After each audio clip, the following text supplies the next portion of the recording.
രാഷ്ട്രീയ ഇന്ത്യയിൽ തെരഞ്ഞെടുപ്പ് കാഹളം പലയിടങ്ങളിൽ നിന്നായി മുഴങ്ങുമ്പോൾ ഇന്ന് മണിപ്പൂരിലേക്ക് ഓടിയെത്തിയ മോദിക്ക് മുന്നിലാണ് 2 സീറ്റും കോൺഗ്രസ് തൂത്തുവാരിയത്.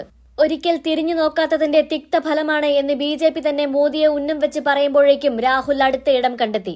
ബീഹാറിനെ ഇളക്കി മറിക്കുന്ന കാഴ്ചയാണ് നമ്മൾ കണ്ടത്. സമാധാനത്തിന് കൂടി ആയിരക്കണക്കിന് ആളുകളെ കണ്ട കേന്ദ്രം തന്നെ ഞെട്ടിപ്പോവുകയാണ്. എന്നാൽ ഇവിടെ രാജ്യത്തെ അവസ്ഥയേക്കാൾ പറയേണ്ടുന്ന ഒരു കാര്യമുണ്ട്. അത് മോദിയുടെ വിദേശ നയമാണ്.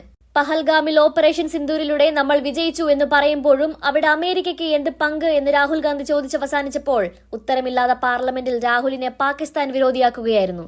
എന്നാൽ ട്രംപ് ഒരിക്കൽ കൂടി അമേരിക്കയുടെ പ്രസിഡന്റായി മാറിയപ്പോൾ മൂന്നാമതെത്തി മോദി ലോക ശ്രദ്ധ തന്നെ നേടിയെന്നാണ് പറയുന്നത്. എന്നാൽ ട്രംപിന്റെ സത്യപ്രതിജ്ഞാ ചടങ്ങിൽ മോദിക്ക് ക്ഷണമില്ല എന്നത് മറ്റൊരു വസ്തുതയാണ്. ഇവിടെയൊക്കെ മോദി ട്രംപ് വലിയ ചെങ്ങാതിമാർ എന്നൊക്കെയുള്ള വാർത്തകൾ വന്നിരുന്നു. പക്ഷേ ഇന്നിപ്പോൾ ഇന്ത്യക്ക് മേൽ അമിത തീരുവ ചുമത്തി ഇന്ത്യൻ കയറ്റുമതി വ്യാപാരത്തെ താറുമാറാക്കുകയാണ് ട്രംപ്. അവിടെ മോദി ചൈനയുമായി കൈകൊടുക്കുന്ന രംഗമാണ് നമ്മൾ കണ്ടത്. ലോകരാജ്യങ്ങൾ മുഴുവൻ ഉറ്റുനോക്കുന്നതും അത് തന്നെയാണ്. അതിനിടയിൽ കോൺഗ്രസിനെ ഒന്ന് കുറ്റപ്പെടുത്താനും കേന്ദ്രം മറന്നിട്ടില്ല.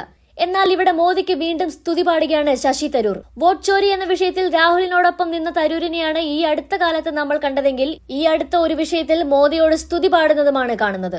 ഇന്ത്യ ചൈന നയതന്ത്ര ചർച്ചകളെ സ്വാഗതം ചെയ്തുകൊണ്ടാണ് തരൂർ ഇക്കുറിയും കോൺഗ്രസിന്റെ തലവേദന തീർത്തത്. നിലവിലെ സാഹചര്യത്തിൽ കേന്ദ്ര സർക്കാർ സ്വീകരിച്ചത് അത്യന്താപേക്ഷിതമായ ഒരു നടപടിയാണെന്ന് അദ്ദേഹം അഭിപ്രായപ്പെട്ടു. അമേരിക്കയുടെ സമ്മർദ്ദങ്ങൾ മറികടക്കാൻ ചൈനയുമായുള്ള ഭിന്നതകൾ പരിഹരിക്കുന്നത് ഇന്ത്യയെ സഹായിക്കുമെന്നും തരൂർ ചൂണ്ടിക്കാട്ടി.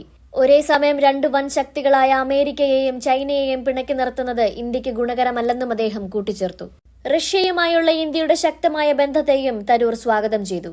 ചൈനയുമായി അടുക്കുന്നതിനെ കോൺഗ്രസ് നേരത്തെ വിമർശിച്ചിരുന്ന സാഹചര്യത്തിലാണ് തരൂരിന്റെ ഈ പ്രസ്താവന എന്നതും ശ്രദ്ധേയമാണ്. റഷ്യ, ചൈന തുടങ്ങിയ രാജ്യങ്ങളുമായുള്ള നല്ല ബന്ധം രാജ്യത്തിന്റെ താൽപര്യങ്ങൾക്ക് അനിവാര്യമാണെന്നാണ് അദ്ദേഹത്തിന്റെ നിലപാട്. നേരത്തെ ചൈനീസ് പ്രസിഡന്റ് ഷീ ജിൻപിങ്ങുമായുള്ള പ്രധാനമന്ത്രി നരേന്ദ്രമോദിയുടെ കൂടിക്കാഴ്ചയെ പരിഹസിച്ചുകൊണ്ടാണ് കോൺഗ്രസ് രംഗത്തു വന്നത്. ചൈനീസ് പ്രസിഡന്റിന് മുന്നിൽ ഭീരുവിനെ പോലെ താണുവണങ്ങിയെന്നും പാകിസ്ഥാൻ ചൈന ജുഗൽബന്ദി എന്ന് വിശേഷിപ്പിച്ചതിൽ മോദി മൗനം പാലിച്ചുവെന്നും കോൺഗ്രസിന്റെ കമ്മ്യൂണിക്കേഷൻ മേധാവി ജയറാം രമേശ് ആരോപിച്ചു.